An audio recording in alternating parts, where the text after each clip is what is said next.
Supreme court में जनहित याचिकाएं तो कई दाखिल होती हैं, लेकिन एक ऐसी जनहित याचिका आई है जो शायद इससे पहले दुनिया भर में कहीं नहीं आई होगी। वो है कुरान की 26 आयतों को रिमूव करने की याचिका। और हम बात कर रहे हैं, याचिकाकर्ता हमारे साथ हैं सैयद वसीम रिजवी। वसीम साहब, ये कौन सी 26 आयतें हैं जिसको आपने रिमूव करने की अर्जी लगाई है सुप्रीम कोर्ट में? दोहार देखिए, प्रॉफिट मोहम्मद के बाद पहले खलीफा अबू बकर, दूसरे खलीफा उमर और तीसरे खलीफा उस्मान द्वारा कुरान को कलेक्ट करके और उसको जारी किया गया एक किताबी शक्ल में। कुरान के अंदर कुछ आयतें ऐसी हैं जो आतंक को बढ़ावा देती हैं, वायलेंस टीचिंग हम कहें उसको एक तरह से, वो कुरान के अंदर इस तरह की बातें हैं और बहुत अच्छी बातें भी हैं जो इंसानियत के लिए हैं। तो अल्लाह के मैसेज दो तरह के नहीं हो सकते। तो ये तीन जो खलीफा थे, इन्होंने ताकत का इस्तेमाल करते हुए कुरान के अंदर अमेंडमेंट करके इस तरह की आयतों को डालकर कुरान शरीफ को दुनिया के लिए जारी किया और उसी का सहारा लेकर पूरी दुनिया में आगे बढ़े हैं ताकत के दम पर इस्लाम को फैलाने के लिए। कोई भी धर्म मोहब्बत से फैलाया जा सकता है, ताकत के दम पर नहीं फैलाया जा सकता। और इस वजह से आज इस्लाम को फैलाने के लिए जो कुरान के अंदर अमेंडमेंट किए गए थे, जो इस तरह के मैसेजेस डाले गए थे, जो वायलेंस को बढ़ा रहे थे, जो जुल्म व ज़्यादती कर रहे थे, आज उसका फ़ायदा आतंकवादी उठा रहे हैं। मदरसों के ज़रिए आम मुसलमानों के बच्चे उसको पढ़ रहे हैं और उनका जहन जो है वो कट्टरपंथ की तरफ बढ़ रहा है। तो ये बहुत नुकसानदेह, बहुत सी ऐसी बातें हैं जो हमने अपनी पीआईएल में लिखी हैं, लेकिन क्योंकि अभी हमने पीआईएल दाखिल की है, कोर्ट में पेंडिंग है, वो बातें हम खुलकर नहीं बता सकते। लेकिन हमें उम्मीद है कि ये चीज़ें कोर्ट को इसमें इंटरफेरेंस करना चाहिए। हमारी देश की सुरक्षा से जुड़ा मामला है। इन 26 आयतें जो वायलेंस की टीचिंग है इस्लाम के अंदर, जो पूरी दुनिया में आतंक का सबब बनी हुई हैं, इनको कुरान से रिमूव होना चाहिए। आपको लगता है कि कोर्ट ऐसे संवेदनशील मामले में, जिसमें एक फेथ से जुड़ा हुआ मामला है, उसमें मुदाखलत करेगा? ये मामला फेथ से जुड़ा नहीं है। फेथ से जुड़ा हुआ होता है इंसानियत का मामला।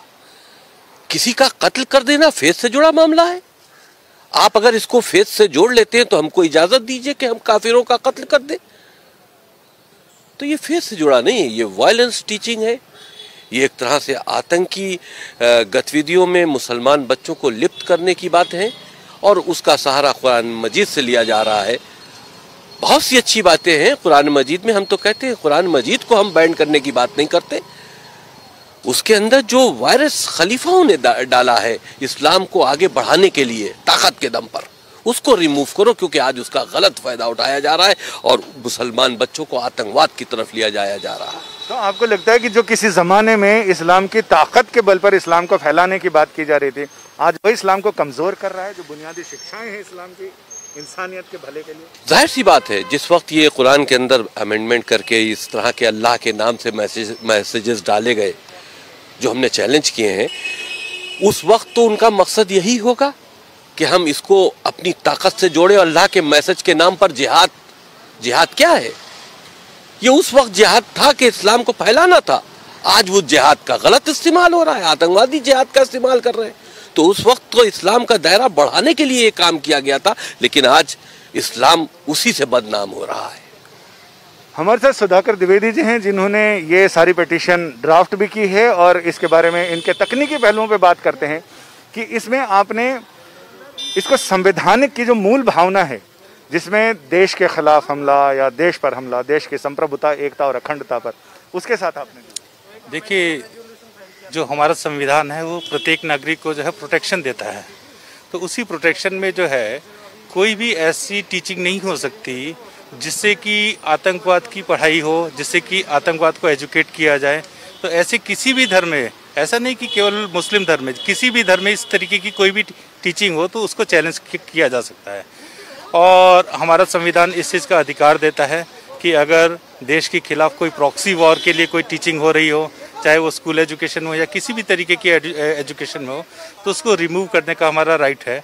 और दूसरा कि इस्लामिक आतंकवाद इसमें सबसे ज़्यादा आगे जो है रहा है शुरू से पूरे विश्व में, और उसका सबसे ज़्यादा भुक्तभोगी जो है वो हिंदुस्तान रहा है। इसलिए हम लोग इसको इंडिया की सुप्रीम कोर्ट के अंदर इसको हम लोग चैलेंज कर रहे हैं, क्योंकि इससे रिलीफ जो है वो सुप्रीम कोर्ट दे सकती है और कोई रिलीजियस वो नहीं दे सकते। और इसमें कोई रिलीजियस इशू नहीं है, ये कोई धार्मिक उसको हमने कोई चैलेंज नहीं किया है। हमारा केवल इसके अंदर जो मेन ग्राउंड है वो यही है कि कोई भी ऐसी टीचिंग जो आतंकवाद को बढ़ाती हो, जो ह्यूमैनिटी के लिए खतरा हो, उसको रिमूव किया जाए। कुरान एक बहुत अच्छा ग्रंथ है, उसकी जितनी पॉजिटिव चीज़ें वो ज़रूर पढ़ाई जानी चाहिए, लेकिन जो चीज़ें इंसानियत के खिलाफ हो उनको रिमूव करने के लिए हमने इसमें प्रेयर की। आपका बहुत बहुत शुक्रिया। अमूमन इस तरह की याचिकाओं में कोर्ट ये कहता है कि आप अप्रोप्रिएट प्लेटफॉर्म पर इस मामले को लेकर जाएं और वहाँ अपने सबमिशंस दें। इसी को देखते हुए याचिकाकर्ता ने पहले ही देश के 57 ऐसे रजिस्टर्ड इस्लामिक संगठनों को इस याचिका की प्रति भेजी और उनसे ये कहा कि आपका जवाब इन 26 आयतों पर क्या है, जवाब अभी तक मिला नहीं है। लिहाजा ऐसे में उम्मीद की जा रही है कि अगले हफ्ते शायद ये मामला सुनवाई के लिए सुप्रीम कोर्ट की चौखट पर पहुंच जाए। कैमरामैन अनुराग सक्सेना के साथ संजय शर्मा, दिल्ली, आज तक।